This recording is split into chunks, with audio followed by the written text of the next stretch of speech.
அன்பான தேவ பிள்ளைகளே, இந்த நாளிலும் உங்களோடு கூட இயேசுவின் நாமத்திலே இணைவதில் மிகுந்த மகிழ்ச்சி அடைகிறேன். ஒவ்வொரு நாளும் காலை கதிர் நிகழ்ச்சி வாயிலாக உங்களை சந்திப்பதில் மிகுந்த மகிழ்ச்சி கொள்கிறேன். இந்த வாய்ப்பை தேவன் என அடியாளுக்கு கொடுத்த கிருபைக்காக நான் நன்றி செலுத்துகிறேன். நாம் நிற்பதும் நிர்மூலமாக இருப்பதும் தேவனுடைய சுத்த கிருபை என்பதை நம்ம உணர்ந்துக்கணும். இந்த நாள நமக்கு வருகிற செய்தி என்ன அப்படின்னு சொன்னா, 1 சாமுவேல் 7:12 இவ்வாறாக சொல்லப்படுகிறது. இம்மட்டும் கர்த்தர் எங்களுக்கு உதவி செய்தார் என்று சொல்லி அதற்கு எபினேசர் என்று பெயர் சூட்டினார்கள் அப்படின்னு சொல்லி பெயரிட்டார்கள் என்று எழுதப்பட்டிருக்கிறது. ஏன் சொன்னா, கர்த்தர் இம்மட்டும் எங்களுக்கு உதவி செய்தார். ஏன் சொன்னா, ஆண்டவருக்கு தெரியும் எப்படி எந்த நேரத்துல நம்முடைய தேவைகளை சந்திக்கணும், அல்லது எந்த நேரத்துல நம்ம கண்டிப்பா அது நமக்கு தேவை என்பதே அவர் அறிந்திருக்கிறார். ஒரு நாள் என்ன செஞ்சாங்கன்னு சொன்னா, ஒரு பெற்றோர் என்ன செஞ்சாங்க, ரயில்ல பயணம் செஞ்சு கொண்டிருந்தாங்க. எப்பவுமே வீட்டுல ரயில் பயணத்துக்காக செல்லும் பொழுது பெற்றோர்களோட போகும்பொழுது கொஞ்சம் பயம் இல்லை. ஒருவேளை பெற்றோர்கள் இல்லாம நம்ம தனியா ஒரு கல்லூரி படிப்பு படிக்கும் பொழுதோ அல்லது ஹாஸ்டல்ல படிப்பதற்காக நம்ம பயணம் செய்வோம் அப்படின்னு சொன்னா, நம்ம பெற்றோர்கள் நிறைய அட்வைஸ் கொடுத்து அனுப்புவாங்க. அதுல முக்கியமான ஒண்ணு என்ன அப்படின்னு சொன்னா, யார்கிட்ட இருந்து எதுவும் வாங்கி சாப்பிடாதீங்க அப்படின்னு சொல்லுவாங்க. ஏன்னு சொன்னா, அநேக காரியங்கள் இருக்கு. ஒண்ணு, பிள்ளைகளுக்கு ஒத்துக்கிடாது. இன்னொன்னு என்ன செய்வாங்க, ஏமாற்றுக்காரர்கள் இருக்கிறாங்க. அவங்க என்ன செய்வாங்க, மயக்க மருந்தான பொருட்களை கொடுத்து நம்முடைய பொருட்களை என்ன செஞ்சிருவாங்க, எடுத்துட்டு போயிடுவாங்க. இப்படி எல்லாம் பிரச்சனை இருக்குது. ரயில் பயணத்தின் போது பக்கத்துல இருக்கவங்கிட்ட நம்ம என்ன செய்வோம், பேசிட்டு இருப்போம். அப்படி பேசும்பொழுது என்ன செஞ்சோன்னா, ஒரு நபர் அந்த பெற்றோர் குழந்தையோட வந்திருக்கிற சிறு குழந்தை, அப்ப இவர் என்ன செஞ்சா, ஒரு பிஸ்கெட் எடுத்து சாப்பிட்டாரு.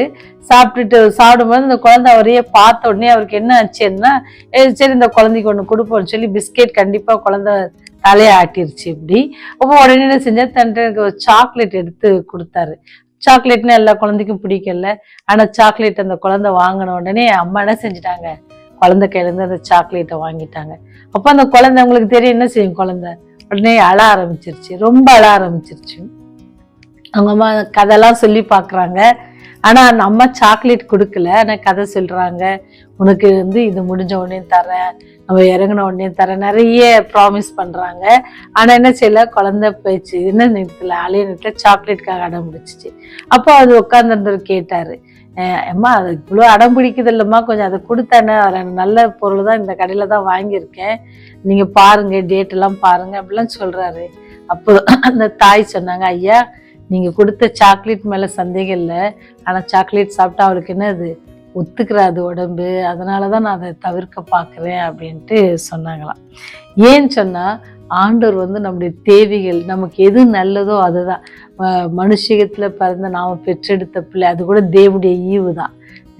அந்த ஈவுக்கே என்ன நம்ம எவ்வளோ அதை பராமரிக்கிறோம் அப்படின்னு சொன்னா, நம்மை படைத்த தேவன் நம்முடைய தேவைகளை கண்டிப்பா எது ஒத்துக்கணும் ஒரு தாய்க்கு தெரியுது போல, உங்களுக்கு என்ன தேவை, எனக்கு என்ன தேவைன்னு யாருக்கு தெரியும், என்னுடைய பரம தகப்பனுக்கு தெரியும்.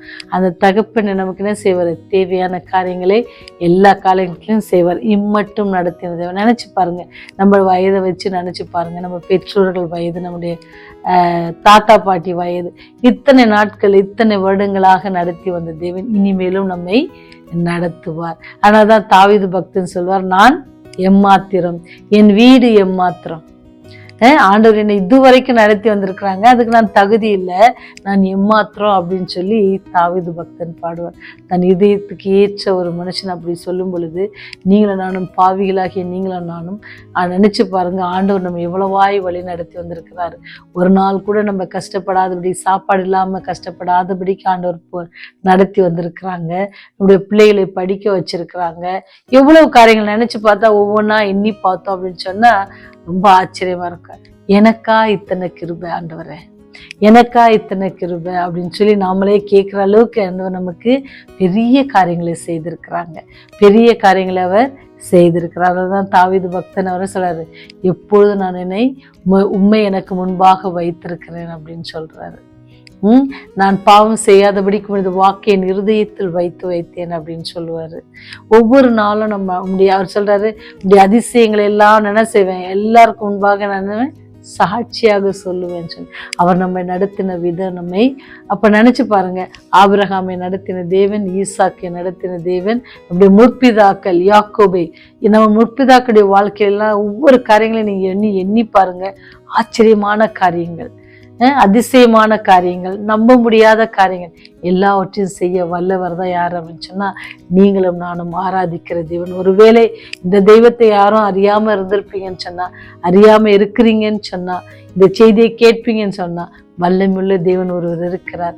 அன்பானவர் அவர். அவரை நோக்கி கூப்பிட யாவருக்கும் மனம் இறங்குகிற கர்த்தர். அப்படிப்பட்ட ஒரு அன்பான தெய்வத்தை நீங்க நேசிக்கீங்கன்னு சொன்னா, அவரை உங்களுடைய சொந்த இரட்சகராக ஏற்றுக்கொள்வீங்க அப்படின்னு சொன்னா, அவர் உங்களுடைய காரியங்கள் எல்லாவற்றையும் செய்வார்.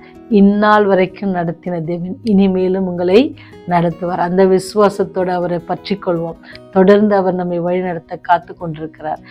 இன்றைக்கு மாத்திரம் இல்லை, நாளைக்கு மாத்திரம் இல்லை, அடுத்த வருஷம் மாத்திரம் இல்லை, அவர் வரும் வரைக்கும் அல்லது நம்முடைய ஜீவன் இந்த பூலோகத்துல இருக்கிற வரைக்கும் அவர் நம்மை காக்கிறவராக இருக்கிறார். எப்படி அவரை நம்பி எல்லாவற்றையும் விட்டு அவரை பின் சென்ற பிள்ளைகளோடு கூட இருந்து மரண பரிந்தம் அவர்களை பாதுகாத்தாரோ, அதே வல்லமையுள்ள தேவன் அதே வாக்கு தத்தத்தை என்று உங்களுக்கும் எனக்கும் தர்றார்.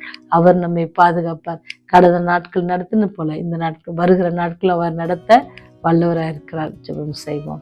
ஆண்டவரே, முற்பிதாக்களை ஆசிர்வதித்து அவர்களுக்கு வாக்கு தத்தம் பண்ணினது போல அவர்களை வழிநடத்தி வந்த பரலோக தந்தையே, அதே வாக்கு தத்தத்தை ஆவிக்குரிய இஸ்ரவேலர்களாக எங்களுக்கு நீர் கொடுத்திருக்கிறீரே, அதற்காக நன்றி செலுத்துகிறோம்.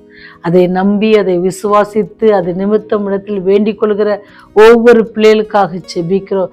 நம்பிக்கையோடு விசுவாசத்தோடு கடந்த நாட்களில் எங்களை நடத்தினாரே, அதே தேவன் இன்று உயிரோடு இருக்கிறார். இந்த நாளும் வரப்போகிற நாட்களிலும் எங்களை நடத்துவார் என்று சொல்லி ஆண்டவரே, விசுவாசத்தோடு வேண்டிக் கொள்கிற ஒவ்வொரு பிள்ளையும் நீங்க கண்ணோக்கி பாருங்க தகப்பனே. ஆசீர்வதிங்க, தேவைகளை சந்தித்தள்ளுங்க, சமாதானத்தை கட்டளையிடுங்க ஆண்டவரே. உண்மை விட்டு எடுப்படாத நல்ல பங்கை தெரிந்து கொள்கிற பிள்ளைகளாக இருக்க எங்களுக்கு உதவி செய்யுங்க ஆண்டவரே. உடைய ராஜ்யத்தில் நாங்களும் வந்து இவரே எங்கள் ராஜா, இவருக்காக காத்திருந்தோம் என்று சொல்லி உடைய ராஜ்யத்தில் நாங்கள் பங்கு பெறுகிற பெரிய சிலாக்கியத்தினை எங்களுக்கு தர வேண்டுமா கெஞ்சி மன்றாடுகிறோம். அதற்கு தடையா இருக்கிற எல்லா பாவங்களையும் எங்களுக்கு தயவாய் மன்னித்து சாமி ஆண்டவரே. ஒருவேளை நாங்கள் ஆவியானவருக்கு விரோதமாக செய்திருப்போம் என்று சொன்னாங்க, தயவாய் நீர் மன்னித்து கர்த்தாவே, நீர் எங்களை ஆசீர்வதித்து எங்களை வழிநடத்த வேண்டுமாய் இயேசுவின் வழியாய் ஜெபிக்கிறோம் பரலோக பிதாவே. ஆமென், ஆமென்.